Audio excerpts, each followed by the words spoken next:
Hi, everyone. Hi, everyone. Tonight, the YU Library presents Rabbi Chaim and Rabbi Jachter, co-authors of the Aggadic Mindset. Rabbi Jachter is a teacher at Torah Academy of Bergen County, rabbi at Sharei Ora, a Sephardic shul in Teaneck, a dayan on the Beis Din of Elizabeth, and one of the world's top authorities on Eruvin, Gittin, Tanakh and Aggada analysis. He also writes a weekly column in the Jewish Link of New Jersey and produces daily podcasts. Rabbi Jachter has written numerous books on Jewish law and philosophy. The Aggadic Mindset was the third book that Binyamin has co-authored with his father. The first was Depth of Yonah. Binyamin will, God willing, graduate from Yeshiva College in the spring with a major in computer science. David Hess, my husband, and an avid reader of Rabbi Jachter's column, will serve as moderator. At the end, we will entertain questions by having you click on reactions and raising your hand. Thank you, Salome. I guess nepotism has its benefits. It is indeed an honor for me to be a very small part of this presentation. I found your book to be both very inspiring and packed with wisdom.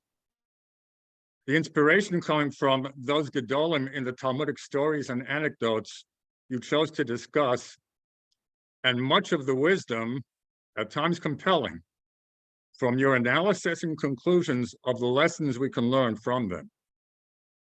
We can also see the incredible commitment and sacrifice to Torah from these giants of our history, along with their deep connection to Hashem. And in a few cases, how tenuous that connection could be as well. So let's get to the book. What led you to create this book? Okay, but before we start, first I want to thank YU for hosting. I wanted to thank Shalamis and David for arranging this, and thank really all our audience for joining.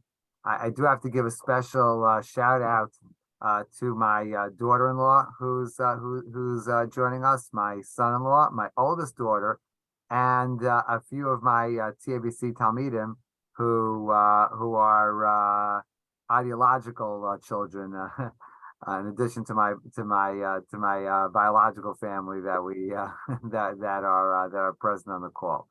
I wanted well, the truth is being that with all the family here, the whole book really is a family affair. My son-in-law Yisrael also contributed greatly. He has a tremendous talent and feel for Aggada with a different bent than mine and perhaps Binyamin. And the truth is, the three of us together add in coming from a different kind of a flavor, and we together, I hope we make a very good team, and we expect with Hashem's help that the Aggadic Mindset is not going to be the last of our works on Aggada. We already wrote up a couple of chapters for our next book. We hope to have Mirz Hashem. We hope to very ambitious. We hope to have a lot more, and maybe we'll get through every single Aggada in the Gemara. Maybe we'll a bit ambitious, but the truth is, this started during the lockdown period of COVID. So during that time, I needed to give shiurim at TABC, but it had to be compelling. How in the world are we going to give compelling shiurim over Zoom? This was educators all over the world had this big problem. So what I found was that stories that did the trick. That the boys found compelling. While it's a little difficult to teach Mishnah over or Tanakh, or even Tanakh actually worked, but teaching Mishnah was a little bit difficult. But the stories, the Tanakh stories, whoa, that went over. The Gemara stories, Tanakh and Gemara stories went over beautifully. And then I continued with our shul, with Sharei Ora, the Sephardic congregation of Teaneck, We also we continued in the summer by giving a shoot the entire summer, every night on Zoom. The summer of 2020, when we were in semi-lockdown, it was a great opportunity. People couldn't go anywhere. They needed something to do, and this was a great thing, very productive thing to do. My children weren't in camp that summer, so I was the educational director of the camp and the sports director of Camp Jachter of our kids, and we spent a lot of time analyzing Aggada. Also, my younger son Hillel, together with Binyamin and Yisro, we walking back and forth to shul. We had a lot of discussions, many beautiful discussions about Aggada, and it was just really magnificent, and it results in the sefer. In fact, we gave out the sefer, we distributed the sefer at Binyamin and Rezi's wedding this past August. So this was really a beautiful family production, and we want, God willing, many more. Very, very heartwarming.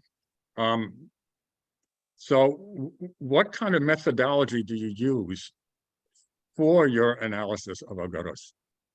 Two very important points, and I'll let Binyamin chime in after what I have to say, is that we want to make the stories real.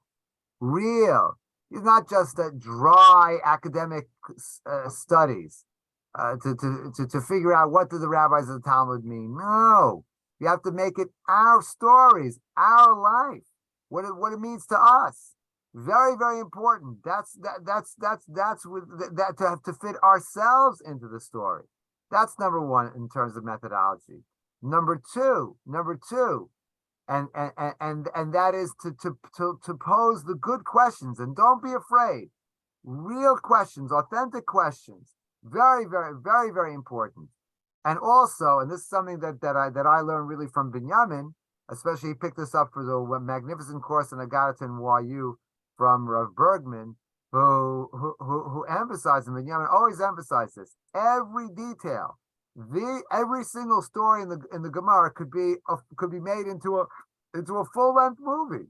They're compressed into these very compact stories, and our job is to unpack them and to be able to discover the depths of the story. And the way to do that is not to overlook not a single detail. Very important. Yeah, so expanding on that, we know that most of the Gemara is Inyane Halacha. It's all these different ideas that come from actually what we have to do. What are the rules of how to be a good Jew? And what are the mitzvos and what are we required to do? But then you have all these narratives weaved throughout the entire rest of what is the Gemara. And they're obviously not there just for fun. Yes, they're a nice reprieve if you're going through and you have a long session of learning that you have to get through, and it's nice to have something a little more light, but that's not the purpose. So clearly there is a purpose, and we really tried to pinpoint on that the halacha, the parts that are rigorous about what we're supposed to do are the rules and the laws of what we have to do as Jews. But then the stories, the narratives, that this is what our book focuses on. These ideas are how we're supposed to have, what attributes are we supposed to project? Are we supposed to be more lax? Are we supposed to be, meaning that we're not supposed to come more towards anger? What are we supposed to take from these narratives? They're not just stories. They're not just there for fun, but we're supposed to get meaning from them. We're supposed to change how we look at the world and how we interact with the world based on these ideas. So that's what we focused on throughout the stories. Like we were learning through, I was learning with Rav Bergman, as my father mentioned. The idea that really came up a lot was, say something like, what is the name of the person that the story is about? If it's like Rav Yosef, so you have Yosef. Yosef is mosif. It's to add these details, these pieces. They give us something to look at in the story, to focus on, that help us understand what was the purpose of the story, why is it there, if it's juxtaposed next to some other halacha or some other story, then we can then see, okay, so it's trying to highlight and focus on this specific area. How do we get something from it? What is the idea that we're supposed to take from it? What's the meaning? How are we supposed to change what we're doing and how we're looking at the halacha around it and what we're supposed to do on a daily basis? How does that change based on these narratives? It's not just a story, but there's meaning and depth to it as well. So actually, these stories are spread throughout your book. Particularly in the last part of the book, there are several stories from Masechta Tanis, which I find to be really incredible and inspiring. Those were some of my favorites. What are some of yours? Well, okay, maybe I'll try that. I know, very appropriate for Hanukkah. I wanted to talk about Achashverosh. That's I find that the Gemara's approach to Achashverosh just magnificent. People we don't grasp the ambiguity and the depth of Achashverosh. You can read Megillas Esther two completely different ways. You could view that Achashverosh is a fool who's being manipulated by Haman, which is the way that typically that it's understood. However, the Gemara tells us no, not necessarily. It could really be that who's doing the manipulating? It's Achashverosh who's manipulating Haman. Is he shrewd, or is he a fool, or maybe a mixture of both? But that's the important lesson, and sadly, that is a very sobering message, because we have to deal with people like this on a personal level, on a community level. And the problem is sometimes we cannot identify who our enemy is. Is our enemy, we don't understand them. At least sometimes you can understand your enemy. If they're clear, you understand who they are. But so many times our enemies are Achashverosh, and they're disguised. It's not clear at all. And then and we're puzzled. How do we handle it? Binyamin, what's a favorite for you? So I like how we have like highlights of various characters, and we see like various tales on these various Tanaim and the like, and you really get an understanding of not just, we hear that Rav and like Rava and Abaye, or you'll have Rav and Shmuel, how they'll interact and how they deal in the Beis Midrash. But you'll also have like Rabbi Shimon Bar Yochai. We'll have 3 or 4 stories going through what happened in his life, how did it affect him, and you can see throughout, as we discuss in the book, how that changes, how it changes for Hillel, what one story has to do with the other, what is their perspective in life, how they decided to make their decisions based on those on that whole actual character arc throughout Talmud, and so you can see that across on various different stories. And so I think we have 3 different characters that we spotlight throughout the book. And I really like those spotlights. Those really, they make it that it's not just a one-off. It's not just a quick tale, a quick story, and then we move on.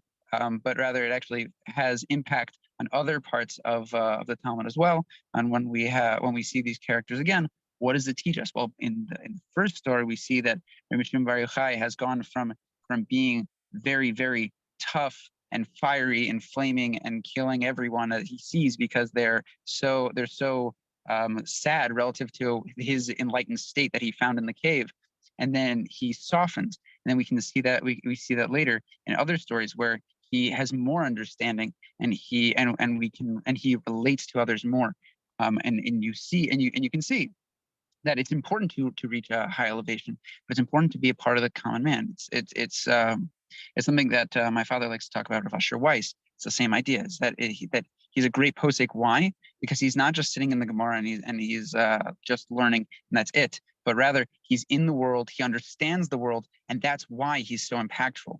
We can be most impactful when we take that idea by understanding the world and taking the the ideas that we get from the Torah and from the learning and bring it into the world. So I really like that, like those ideas that we can get out from these, from Rabbi Shimon Bar Yochai, Hillel, as well as others. If I could just also, forgive me, I just wanted to throw in another favorite.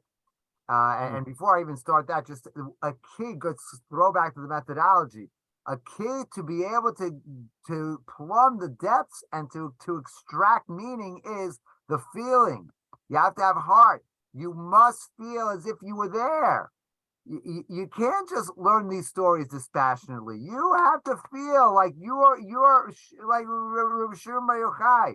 You have to feel like you're in his shoes. You have to imagine you're in the cave. Your imagination is an incredibly important tool to be able to mine the lessons, to own it, to make it real, to bring it into our lives.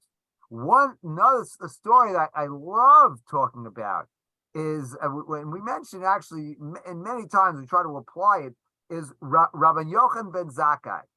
A faithful decision when he meets Vespasian. I love, with these two diametrically opposed, dramatically different people, and they meet. Vespasian and Rabbi Yochanan ben Zakkai meet. A fateful meeting. And Rabbi Yochanan ben Zakkai manages to, with his wisdom and help from Hashem, to be able to have Vespasian grant him 3 wishes. What are those wishes? He asks for a yeshiva. Let's rebuild the yeshiva. Let's keep the dynasty of Rabbi Gamliel, of Jewish leadership. But he didn't ask for that the Romans should spare the temple. Why? He was criticized generations later. How could you have blown that opportunity? But Rabbi Yochanan ben Zakkai said, no, Atzala Porta. You have to. If you're going to try for too much, it's too risky.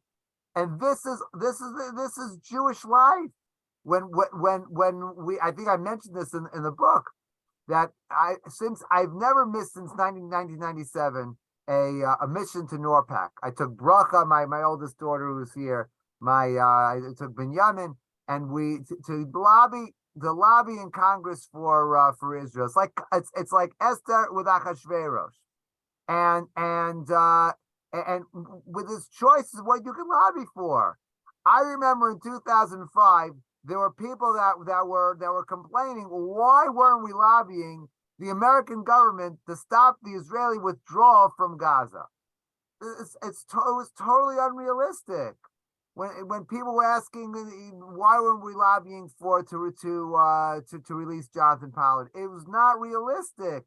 You have to know what you can accomplish and what you can't accomplish. Now, it's not like Rabbi Yochanan ben Zakkai wasn't ambitious. Those were ambitious requests, and they ensured the survival of the Jewish people.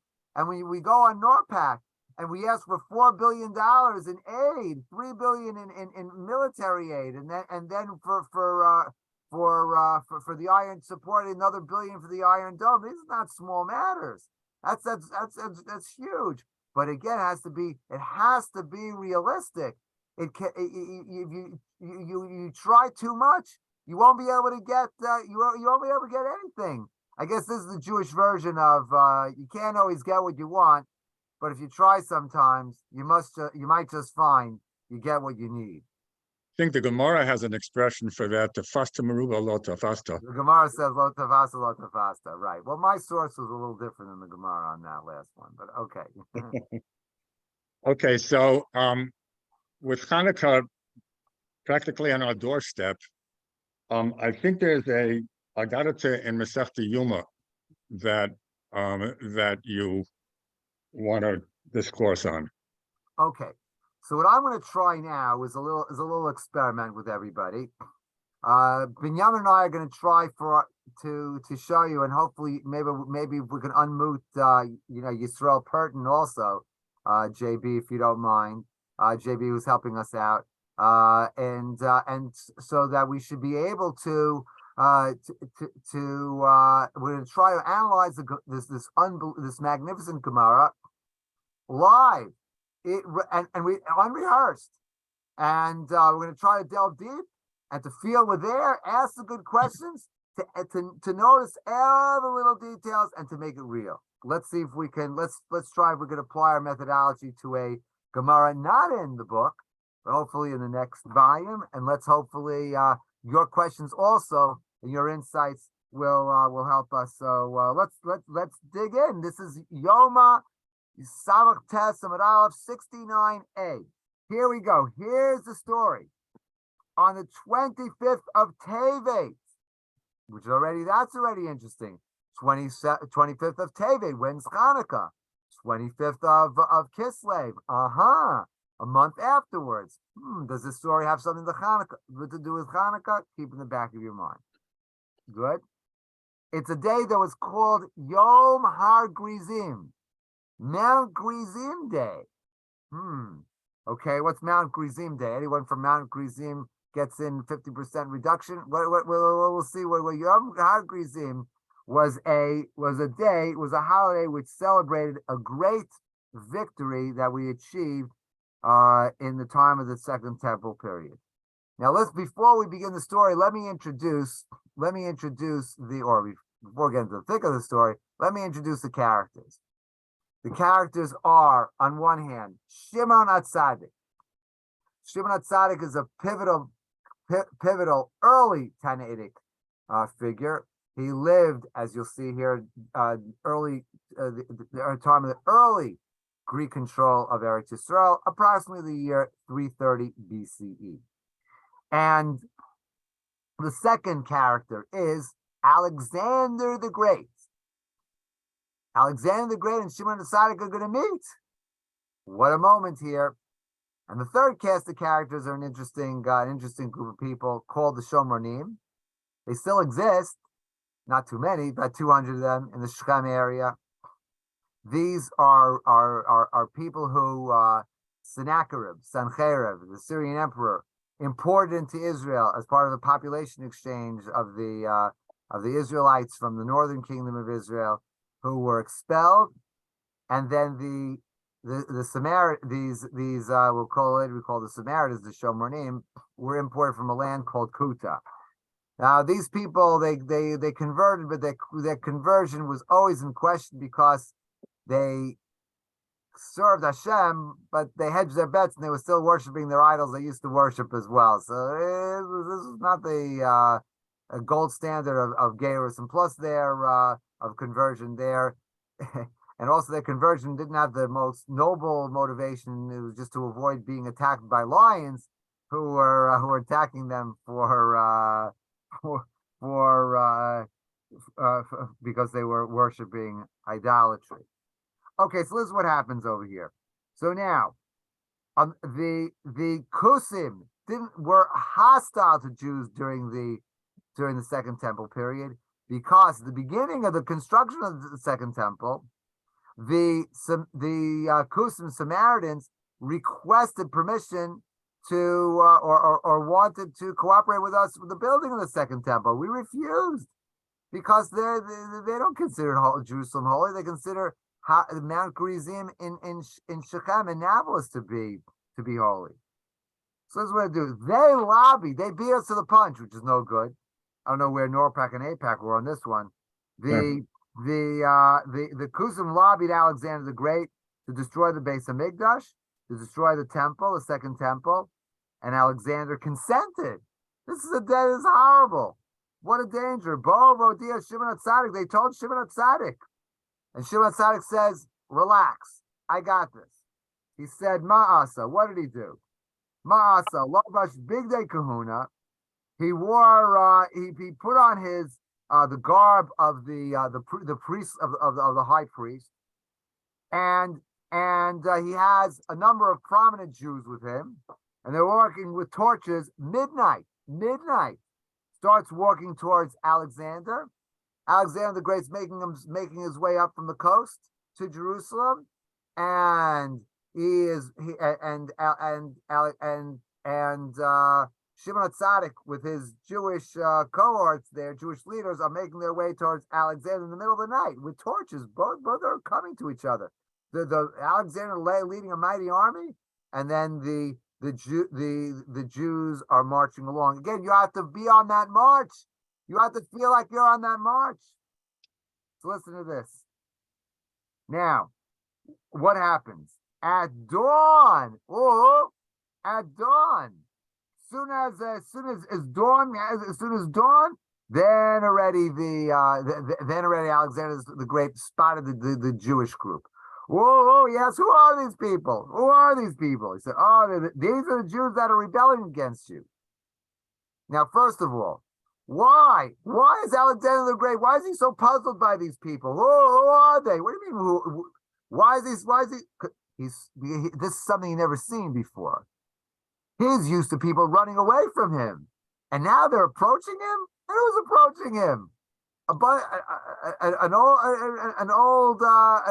old figure dressed up in some kind of a costume with a bunch of middle-aged Jewish leaders. What do they come in the middle of the night? They're coming to, what is this? So what did the Samaritans respond? They said, oh yeah, those are the Jews who are rebelling against you. Now, one thing is clear about Alexander the Great. The man was not a fool. He was smart enough to know very well that this is not a rebellion.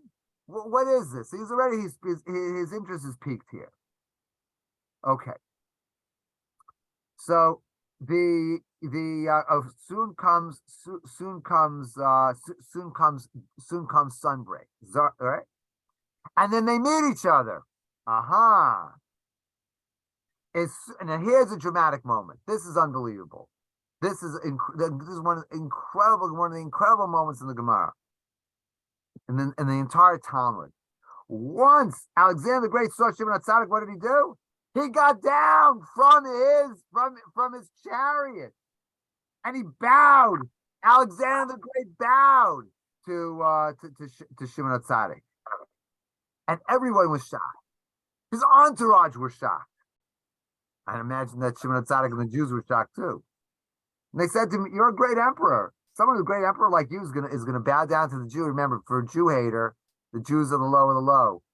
But for a moment over here, Alexander the Great experiences some clarity. Yeah, the Jews are on the top, and he's subservient. So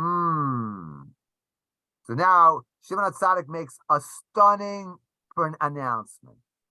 Shimon HaTzadik tells his top brass, his leadership support, said, you know, this image of this man, and the Maharsha, major commentary, notes, the image of this man appearing like an angel appears to me every night before I go to battle, and that inspires me to win my battles. It's this man. Why am I successful in battles? Because this man.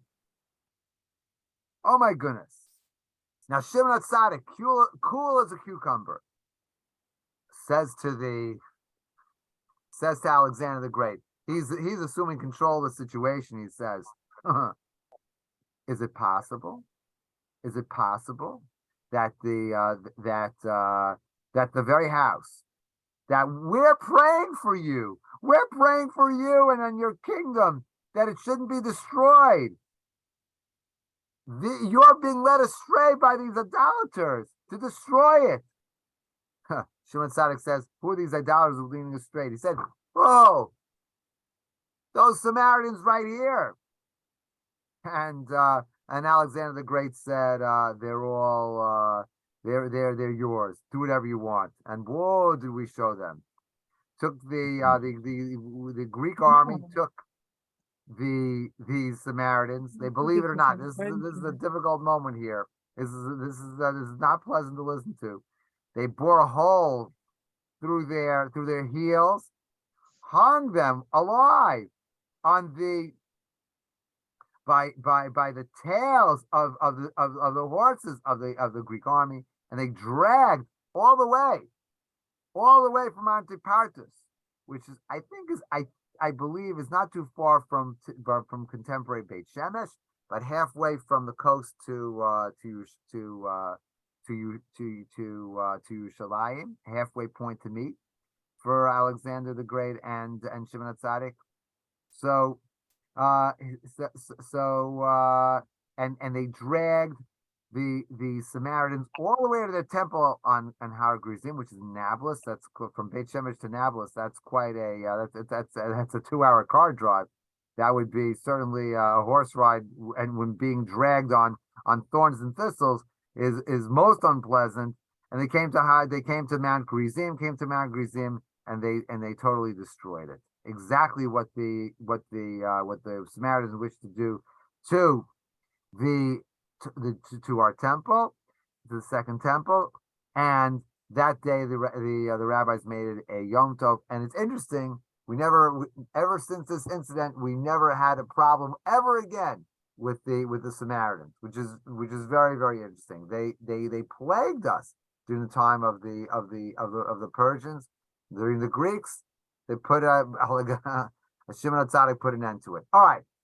Many questions emerge from this. So first of all, one interesting question, and I'm going to let Binyamin field this one. Alexander, it's interesting. Westerners, we're used to referring to Alexander as Alexander the Great. How does the Gemara refer to Alexander the Great? We don't say Alexander HaGadol or Alexander HaGibor. We call him Alexander or Alexandrus Mokodon, Alexander of the Macedonian. So maybe Binyamin, why don't you take it? Take it from here? Why don't we refer to Alexander? Why do we Jews? Why does the Talmud not refer to Alexander the Great as the Great? The concept of Hagibor, as found like with Shimshon, Samson. Of Samson, is Hagibor being the great, the strong, the mighty. It's a concept that, as we all know, that Delilah cuts his hair and his strength leaves him. The thing that made him great wasn't his strength, it wasn't his might, it wasn't the fact that he could conquer. What made him great what made him strong was the fact that he connected to God. It's when his strength leaves him after his hair is cut and he's tied to the columns, chained to the columns. What happens? You have him praying to God, repenting, and asking just for one final chance, not for himself. He's going to die by the end of his actions, but it's him doing something l'shem shamayim, for the sake of God. That he is going to give up his life. He's going to put his hands. His hands will be God's hands, and he will take care of those who are there, not for just like any purpose, but these are the Plishtim, these are the Philistines that are there to mock the Jews. That's why they're there, to look at the strong Samson and mock him as he's tied to these columns. So he's going to take revenge for the sake of God. And so that's what gives him the strength. It's not the fact that he is just a warrior who does good things or that he's very strong physically, but his strength came directly from God. That's what we consider to be strong. It's not something that we inherently find as on anyone else. We have a lot of other people that we list as tzaddikim, but to make someone a gibor, we put them into a position of like a nazir, such as Samson, where they give themselves up, that they take themselves away from the physical pleasure, and in response, by them giving up their physicality, they are in return given a spiritual strength instead.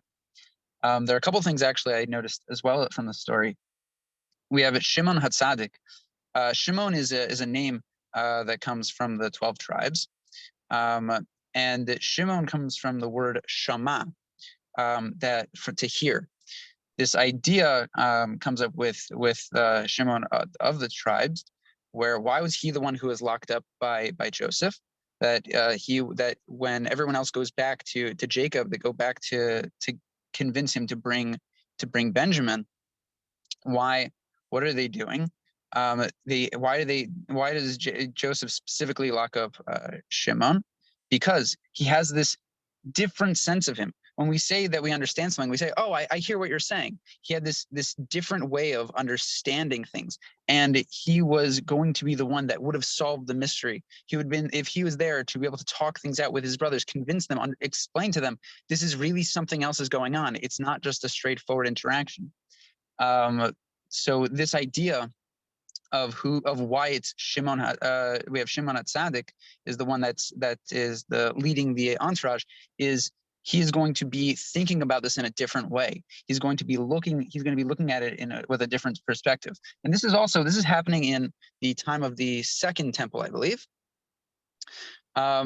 which the creation of the Second Temple and the Kedusha, the holiness of the land of Israel, was created from the expansion of starting from the Beis Hamikdash, from the temple itself, expanding out to Yerushalayim, and then we expand that out not just from Jerusalem but out to the rest of Israel. So by this expansion, it seems that what is Shimon HaTzadik doing when he's wearing the garb of the Kohen? What he's doing even is he's expressing in his clothes that Alexander wants to come in and take over and just brute force over the Jews. He's showing the holiness of the land. It's not limited just to the Beis Hamikdash, to the temple. That's where this garb is meant to be worn. Only there. He wears it outside of the Beis Hamikdash, outside of Yerushalayim, outside of Jerusalem, and he goes out. Why is he wearing this? It's a perspective to show that the holiness persists. It's not just limited to one area. It expanded. It is specifically drawn out from the center. So I would say that is a good reason why he is wearing it. And he's approaching Alexander, and Alexander bows. He's an angelic figure to Alexander. The whole idea that we've been portraying is of what is strength, or at least how I interpreted it. What is strength is this spiritual focus. Alexander, as great as everyone else sees him as strong as he feels, he recognized this angelic figure, this spiritual nature, that it's much stronger than his own, something to bow down to realize that even with all of his might and his armies, it is really something to be below and to be in serving of the spiritual. In that moment, he recognized it when he sees the angelic figure from all his dreams. That is the moment that he recognizes the true strength that is in this world. That's what I got from that story. I just recorded three insights from Binyamin in my copy of my small Talmud. So we go ready to incorporate that into the book. But let me ask Binyamin one last question. I think then we need to open up to our audience, and also maybe just sum up where we're going to be heading. What are some of our next Aggada projects? But let's really get to the most important thing, important feature of this story, and that is Shimon HaTzadik's shocking bowing to Shimon HaTzadik and saying that he envisioned Shimon HaTzadik before going out to battle. I hear what you're saying, Binyamin, about the superiority that Alexander the Great recognized, the superiority of spiritual strength, and the truth is, the spiritual strength of the Jewish people has outlasted the Greeks, to say the least. So ultimately, Shimon HaTzadik is much more powerful than Alexander the quote unquote the Great, which is an important point. But what motivated what motivated Alexander the Great to bow down? How did that happen?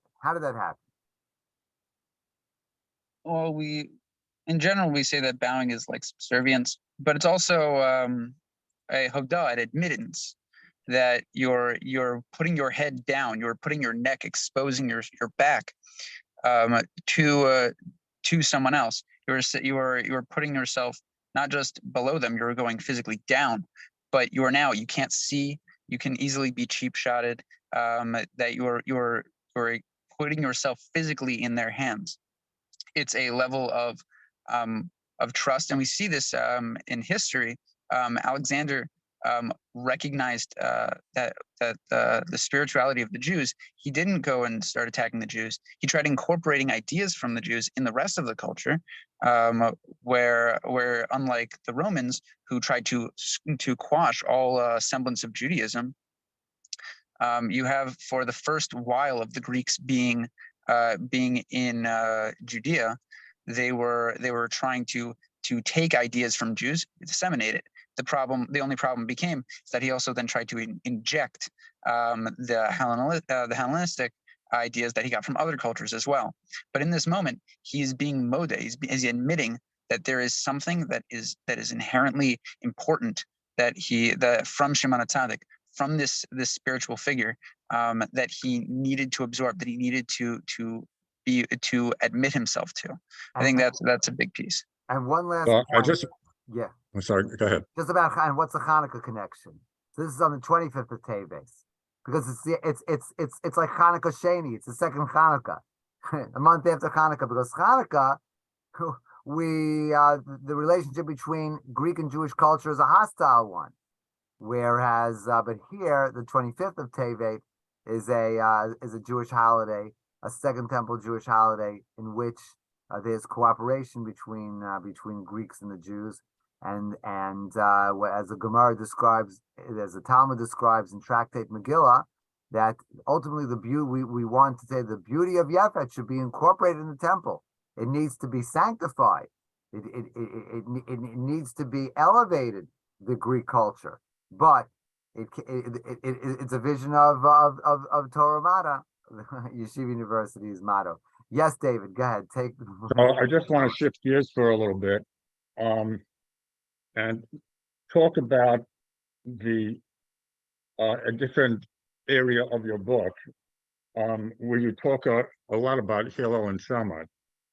So in the machlokas about the Tanur, a Bas Kol suggests that we listen to Rabbi Eliezer, and in that case we ignore the Bas Kol. But on the other hand, in machlokas between Hillel and Shammai, a Bas Kol says we should listen to Hillel, and we don't ignore the Bas Kol. So why do we ignore the Bas Kol in a former situation and not in the latter? We love Bas Kols. I'll tell you, whenever there's a Bas Kol, I'll just segue a little bit about a Bas Kol. I love when Binyamin mentioned Rav Asher Weiss, one of the great rabbinic, perhaps the greatest rabbinical authority in the Jewish world today, and he said about another area of great interest of mine, electricity and Shabbat. He felt that whatever argument you make why you can't use electricity in Shabbat, it's as if a bat call, it's as if a voice rang out from Shamayim, from heaven, saying that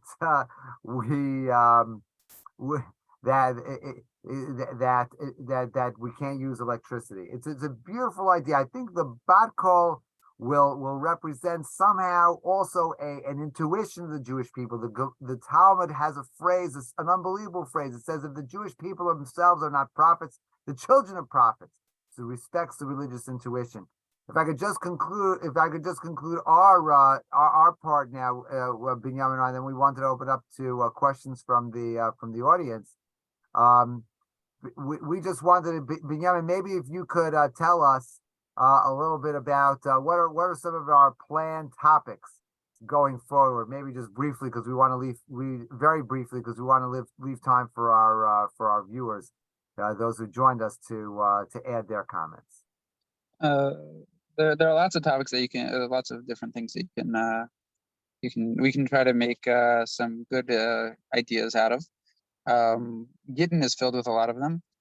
My brother-in-law and I both like the story of Ashmedai, the king of the demons, and how Shlomo Melech captures him and tries to glean ideas of the world above, of Shamayim, and the method of his capture, and how he as a spiritual creature, what he actually sees in this world, what he finds to be interesting. Like, there's so many great ideas you can pull out of it. How how in the beginning, the way that the Shlomo Melech tries to capture him, he replaces his wine with his water with wine, and then Ashmedai, being a demon, which is essentially like similar to a corrupted demon, a spiritual creature that is like pulling towards the negative. He starts quoting psukim, starts actually like saying pieces of the Torah, saying, this is why drinking wine is bad, and I know this is a bad decision, so I will refuse to do it. And the only reason why he drinks in the end is because he needs to drink for sustenance while he's in this physical plane. So only then. But it's like so interesting that every decision that he made was purely based on Torah, and the idea that his decision is based on that idea is something that we can take from that as well. That he follows rules that really sanctify what is God. He can't escape the chains that Shlomo puts him in, is because it has the name of God on it. And so therefore he has that even though he's completely chained up, he has rules, and he understands that there's a holiness to inherently in God's name. And this idea, like you can even from a story that seems very, very outlandish and very, very lofty, with that goes all over the place. It's a very long story. You can get so many great ideas out of it. So you can pull that out. Gittin is filled with stories all over the place. So, and because I'm learning that this year in YU, that's what the entire yeshiva is learning. So probably we'll focus on a bunch of those stories. As mentioned before, Tanis has a lot of great stories. We didn't even get the half of them. It's like wonderful. They're all over. I think that like there's always more to put in. There's always great stuff. And I also I still want to find more characters that come up multiple times. And you see the greatness of these Rabbanim across all these stories, and how their experiences have shifted their decisions as time goes on. I think that we can expand on those ideas more. I think now we're now going to open up to our to the audience. Am I right, David? If I can just take the liberty of asking one more question. Okay. Which I found to be quite intriguing in your book. Okay. So much of the Gemara is written in Aramaic. Oh yeah. Why not in Hebrew? You give a reason based on a Gemara in Shabbos. So please tell us, because many of us who struggle with Aramaic would love to know. Okay, we'll leave it at that. Also, I just noticed that we have some members of Sharei Orah on. I just wanted to acknowledge their presence as well. I just wanted to talk a little bit about Aramaic. The Talmud makes a stunning statement about Aramaic. It says that the angels do not understand Aramaic. Puzzling statement. Angels are basically computers from that Hashem designs. Why didn't Hashem design the angels to understand Aramaic? Is there a fault in the program? No. I think what's going on is like this, and it adds to the power of of Aramaic, and why we stick to Aramaic. In order to understand this, to understand an experience that I had growing up, and probably a lot of people on this call also had this experience growing up. My parents spoke to each other in Yiddish when they didn't want my sister and I to understand what we were saying. And I know Rav Chaim Yitzchak Yosef said that his parents would speak to each other in Arabic when they didn't want him or his siblings to understand what they were saying. So couples have their special language. And as we see many times in the Bible, in the Song of Songs, Shir HaShirim, and in the Talmud, that we compare the relationship of the Jewish people to a husband and a wife. And just like a husband and wife have their secret language, so too we and Hashem have our secret language. So of course the Talmud is going to be written in Aramaic. Of course the Zohar is going to be written in Aramaic. It's our special language. It's a special language between us and Hashem. So I would suggest that learning, even the difficulty of for us to learn Aramaic, is well worth it to be able to engage in that special conversation. That also can be expanded upon, that Moses, he has a whole discussion with the angels saying as to why we as humans, even though we're imperfect, why we deserve and why we should get the Torah. This idea that even though we're imperfect, it's meant for us. So we have half the Torah Very good.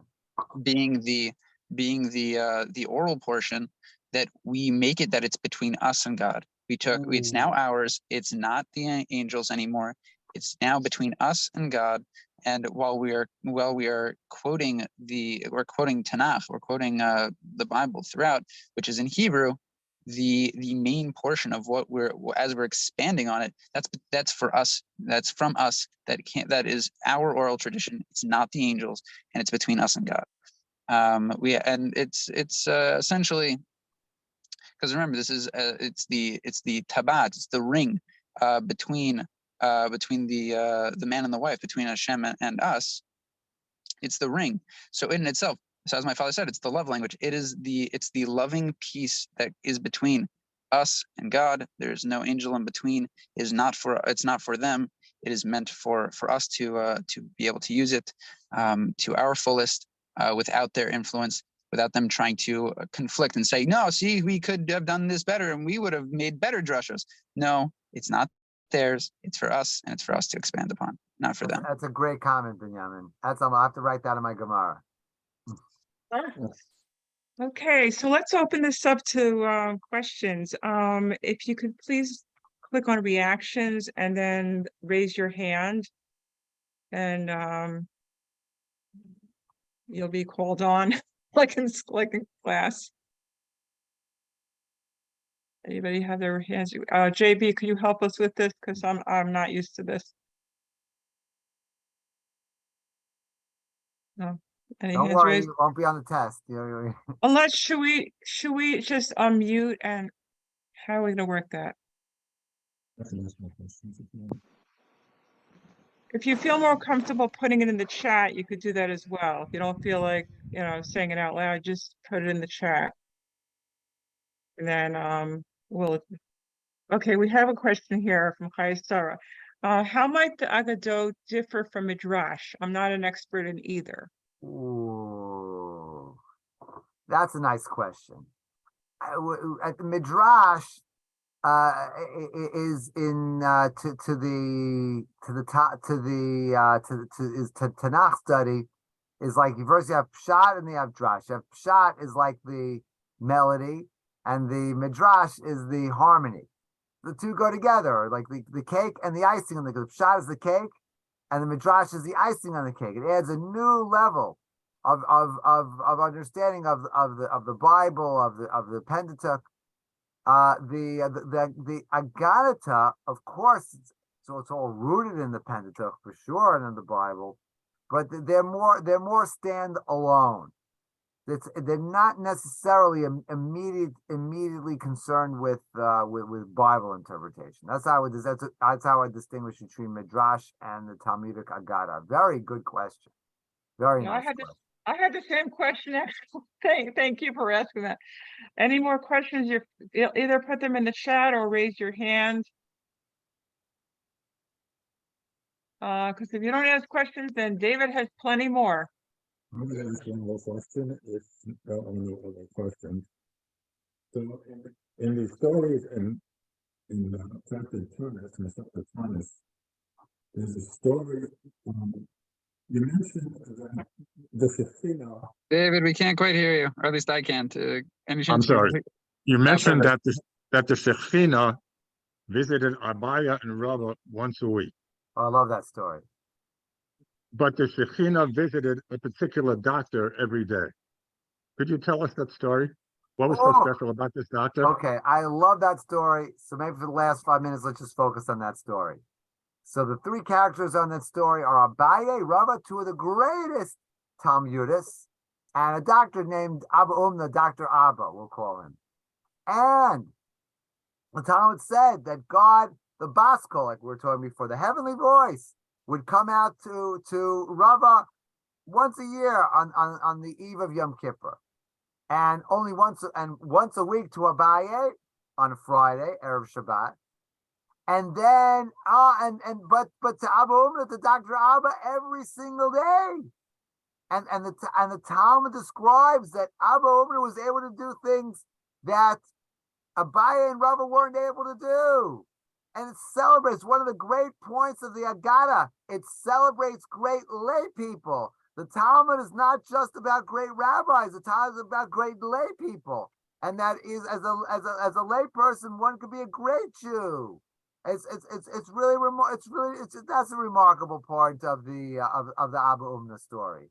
That what he achieved, the dignity with he treated his patients, the way that he dealt with fees, the great respect he had for the rabbis, the utter respect that he would have for his female patients, the tznius, the modesty. He was what he accomplished in his day-to-day life. Binyamin pointed that out. That's why the Bas Kol, the heavenly voice, came every day, because to him he brought God into everyday life. Abaye and Rava, the two Talmudists, they were always involved with holy items. So God appears to them on the Sabbath Eve, on Yom Kippur Eve. But for Abba Umna infuses, Dr. Abba infuses the godliness, spirituality in the day-to-day. Yeah. A thing to add is also it's Abba Umna that he's fatherly, that he's putting in care and thought into his practice, and he's working with people in the actual world. That it's not just a rabbi in study, but rather it's like he's like a father who's in the world, who's dealing with his children, who's bringing the Heavenly Father into the work, with each individual person, and he's not treating them as just pawns, but rather like children, and he's doing his best to both to not just be a doctor, but like a father, like an Abba. So he is an Abba Umna is Amen is MS. So he's bringing in the true father into his work and into the patients that he's dealing with. I believe he also did not take pay directly from his patients. He had a little box outside so that patients who could not afford to pay him, that he would not know that. As Binyamin added, but he was wealthy. You see from the story in the Talmud, he was wealthy. So sometimes that business model, actually, when you don't set a price, when you set a price or you set a fee, sometimes the minimum. Many people would pay more than he would have charged, which is a very interesting thought. To know where that whole story takes place, which Gemara is that?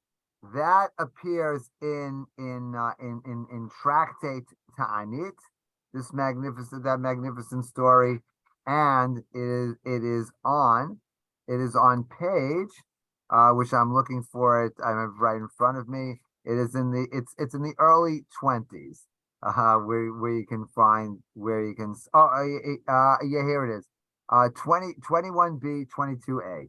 That's with the Abba Umna story. Magnificent. Rabbi Jachter, Binyamin, this is really wonderful. Thank you so much, and thank you, David. One last point. I just want to shout out again to my family, Talmudim, and my Mechutin, I think, is on. The Grunfelds, Zadie Grunfeld, who I think is on.